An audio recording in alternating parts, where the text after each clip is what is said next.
Let's put a big hand together for the 4th anniversary. Congratulations.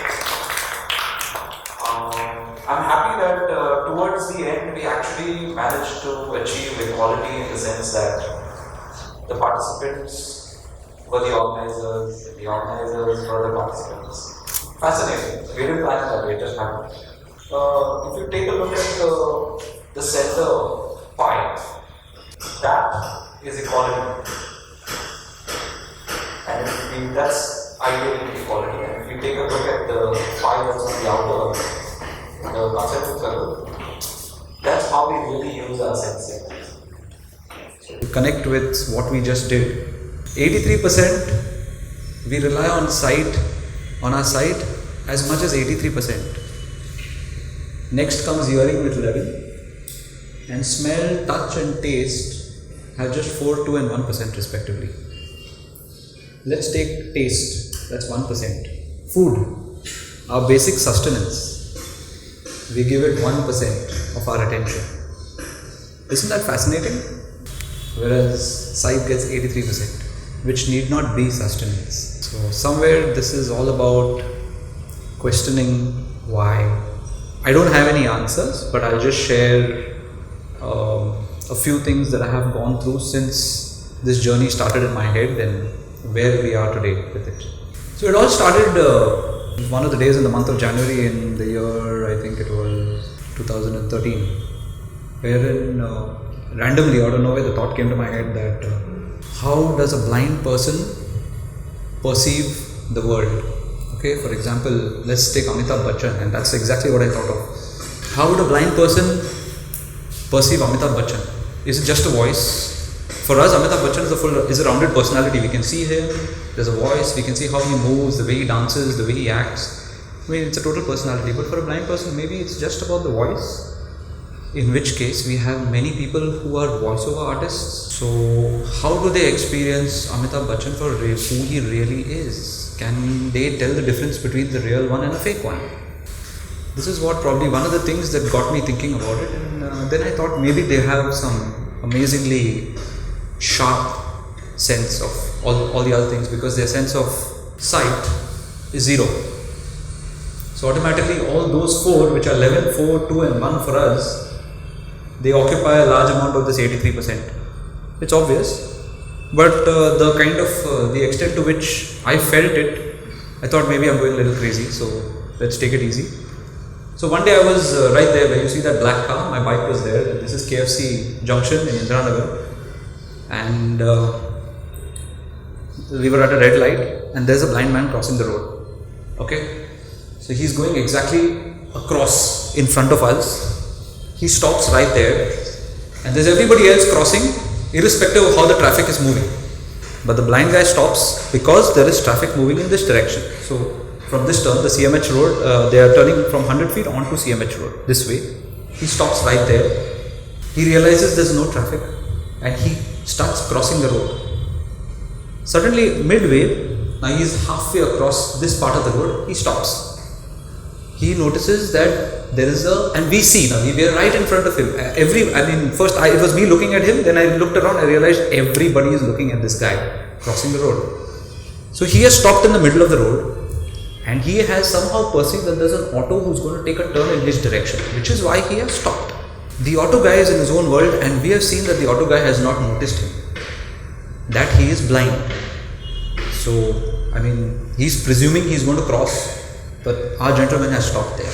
Last minute, the auto almost avoided a collision and swerved to the left and went. This guy didn't move. After the auto left, he continued crossing the road. I was convinced there's some way these guys can do it. It's phenomenal. I was totally moved. So then I started spending a little more time with them. Well, another thing that I could share is I have a bike, I ride a Bullet, and by virtue of interacting with them and all, I used to drop them, give them a drop from place 1, point A to point B. They used to give me directions, how to get there. And I was asked a lot of interesting questions, like I tour the country on my bike, so how fast do you ride? You got a very different bike, it's so big, the sound is like this. All these things are very intriguing to me, but especially how fast do you ride? So I said 70-80 kilometers. Oh, that's very fast. And I'm thinking, how do you know that's very fast? Because for us, speed is a visual phenomenon. The person who's sitting behind me is totally blind. So how does he relate with 70, 80 being fast? He's telling me, be careful, there'll be a speed breaker coming. I'm like, how do you know there's a speed breaker? So I never asked him about all this. Okay, the bus stop has come, drop me to the bus stop. I'm like, no, I'll drop you home. He's saying, no, drop me to the bus stop. Okay, cool. How do you know the bus stop has come? I don't know. But I'll take it from you that you know that the bus stop has come. So I used to also drop this guy from one of their offices to another office. And there was a turn which I always used to miss. So I think it was the third time I was dropping him, and again I had missed it. So this time I got really irritated with myself and I said, boss, this is enough. I pulled the bike across and I asked him, don't mind me asking, but how do you know that this is the particular turn? And he used to say, it's very simple. When I don't get an echo, I know that it's a turn. I said, okay, but how this turn? He said, very simple, there's a big gutter. I can smell it. I never saw that gutter till that day. And it's a huge gutter, big one, like the nalas that we have. So all these were quite interesting, and there were many more, like they could sense my presence in a room when I'm not even spoken. So it was quite phenomenal. So it made me think, wonder a lot of things. So I thought maybe I should understand a little more about this world and all, and I made this. This is the blindfold I made for myself, the first blindfold. And I love music, but I'm a very inhibited dancer. I mean, I love music, but I never express. So it's funny. So I thought maybe I should blindfold myself, lock myself in my room and play some music.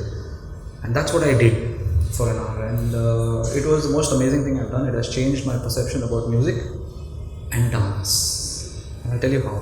When we go to a place where people are dancing, which is a pub or a club or wherever it is, mostly we see there are already other people dancing. There's some music happening, and acha, this music is playing. That's how we relate with it, through some other people who are dancing really well. Wouldn't that be the case mostly? That we would usually be following someone, maybe not directly, but maybe another time we would have remembered somebody has done, oh, these steps, I can also do these steps. What if we were to be blindfolded, cannot see anybody, and there's music playing? How would we express? And it totally changes, because now it becomes self-expression. It's about what we feel about this music.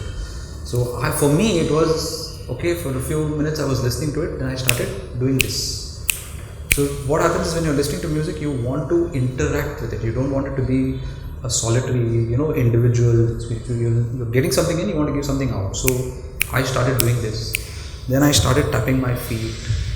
And within maybe 5-10 minutes, I was pretty much in full flow. So I knew that something could happen, so I had left enough space around me. I was in full flow. And suddenly it made me stop and realize, hey, this is dance. Your self-expression to what you're listening to. This is probably what dance is supposed to be about. Maybe there is a way to learn and all that, but eventually it is our expression. So somebody could be standing like this and just tapping their feet. They're not foolish, they're dancing. That's dance for them. Why do we have to sing that? No, that's not dance. Why do we have to have labels like that, which are so rigid? So this was the first blindfolded experience for me, and it changed. I now cannot listen to music and have a conversation, because suddenly in the middle of the conversation you'll hear me like, I'm off, I've drifted off, so I'm not paying attention. It can be very irritating. So I tend to switch off the music. This changed everything for me. After this I started doing a lot of things. So I live in Fraser Town. I pass also every day, and there's a friend of mine, blind from birth, phenomenal guy. The first time I met him, he was wearing a Google developer t-shirt. So I told him, dude, you're wearing a Google developer t-shirt. He said, yeah, I know. I said, how did you get that? He said, Google gave it to me. I'm like, why did they give it to you? Because I code for them. I'm like, get out of here.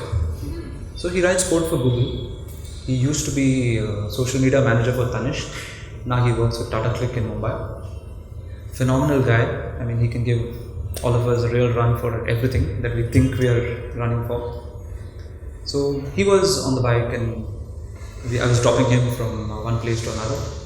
And he asked me, are we passing a lake? And I'm like, yes. I asked him, how do you know? I can smell the water, man. I pass this way every day. I never smell. Till that day, I never smelled the water. Now I don't know if I smell it because it's a part of suggestion, and he's told me, so I'm smelling it. But obviously, they know that there's a water body around, even though they cannot see. Senses, equality. Another thing that I have thought about, it's something that's very personal to all of us, and I'm sure everybody seems to be of a decent age here where we probably kissed somebody or being kissed by somebody. I've always wondered what it would be like to kiss someone I don't know. Not just whom I don't know, but someone I cannot see. Like there's somebody in front of me and I'm kissing them, but I don't know who this person is. I cannot touch this person. So is it a guy, is it a girl? Only if only lips are allowed to meet, what would it be like? I've thought about this so often, but I've never come down to doing it. What would that kiss be like?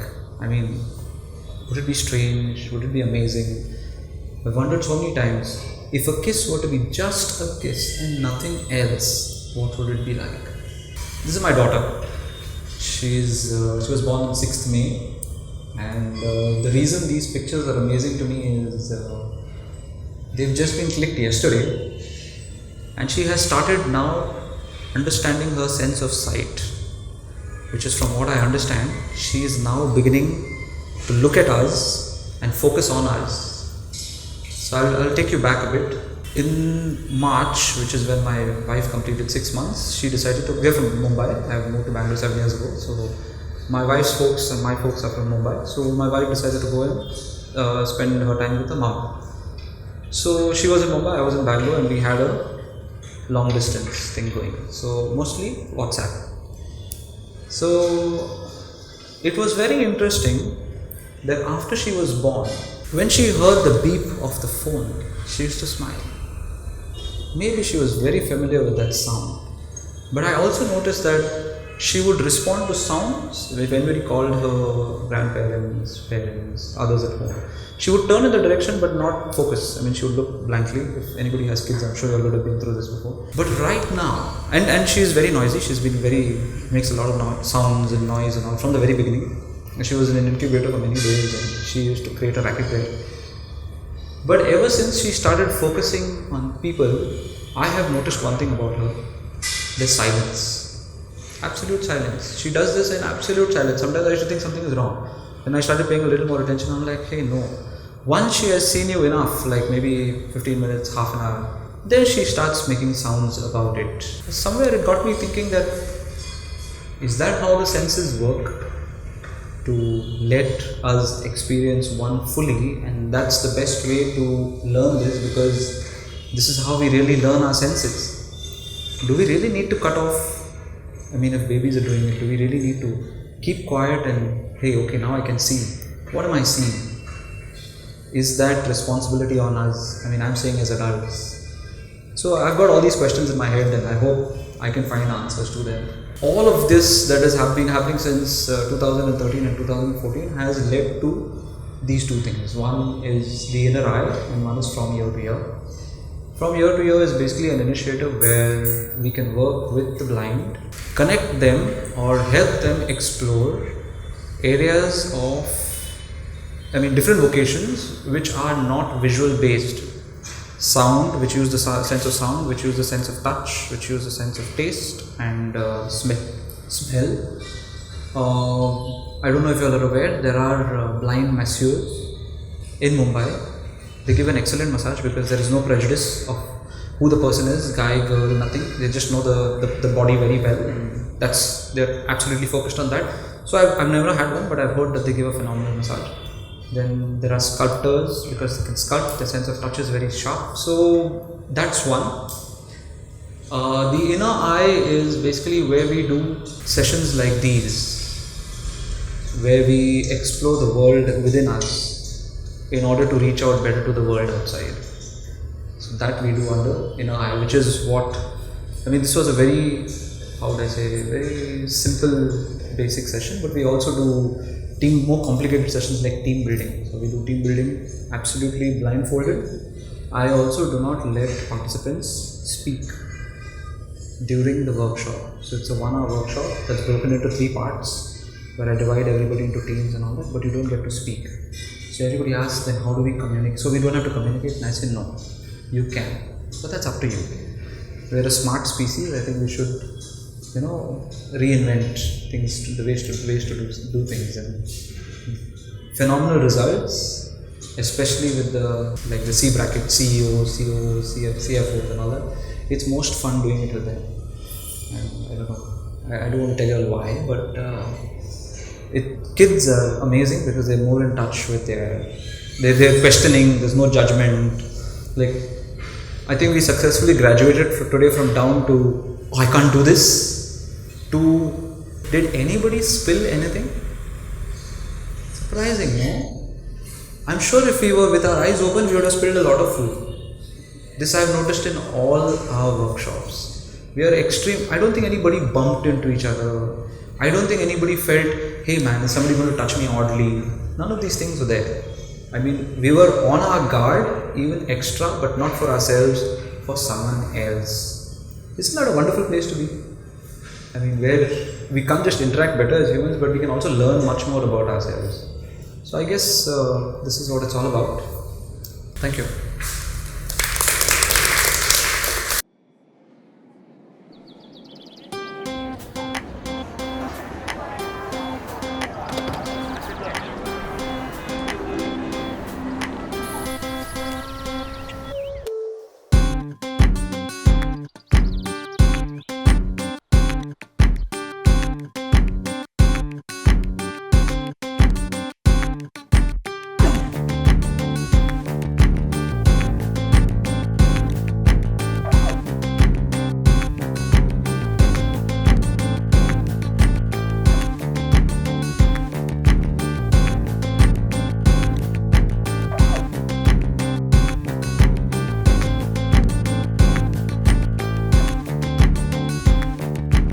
What are you eating?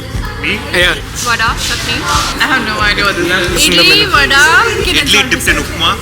vada, cake, I guess, and some cookies. Bread, right? Yeah. Sure, it's bread? Yeah. Sure? Yeah. Some sweet that I could not recognize. Like small pastry with some kind of jam in it. Sure you're eating idli? 1 minute. I not tasted. That's idli. Chutney or something. Okay. Sauce. Okay. Is it?